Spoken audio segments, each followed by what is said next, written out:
আমি আজকে একাত্মতা ঘোষণা করছি এই কারণে, আমি আমার সন্তানের হত্যার বিচার চাই। আমি বিচার চাই, আমি বিচার চাই। এই বিচার আপনাদের নিশ্চিত করতেই হবে। আমার সব সন্তানের কাছে আমার অনুরোধ, আপনারা আমার সন্তানের হত্যার বিচার করুন। কারণ হাদির শেষ ইচ্ছা ছিল যদি মৃত্যু হয় তবু যেন আমার মৃত্যু বিচার হয়। আমি এই বিচার চাই। ইনসাফের বাংলাদেশ চাইলে যদি মৃত্যুবরণ করতে হয়, আর কত রক্ত দেবে আমাদের সন্তানেরা? আর সহ্য করার ক্ষমতা আমাদের নাই। আমাদের সন্তানদের বাঁচতে দিন।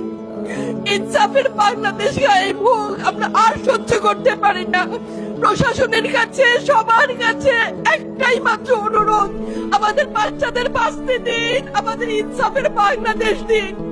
কথা বলার শক্তি আমার নাই, আমার চোখ ভরে আসছে। আমি সহ্য করার শক্তি আমাদের নাই। আমাদের বাচ্চাদের বাঁচতে দিন। প্রশাসন সজাগ হবে কবে?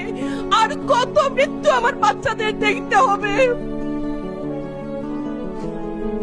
আমি কথা বলতে পারছি না। আপনারা সবাই আমার বাচ্চা হাদির জন্য দোয়া করবেন, আমাদের বাচ্চাদের জন্য দোয়া করবেন, আর ইনসাফের বাংলাদেশ যেন কায়েম হয় সেজন্য দোয়া করবেন। আসসালামু আলাইকুম।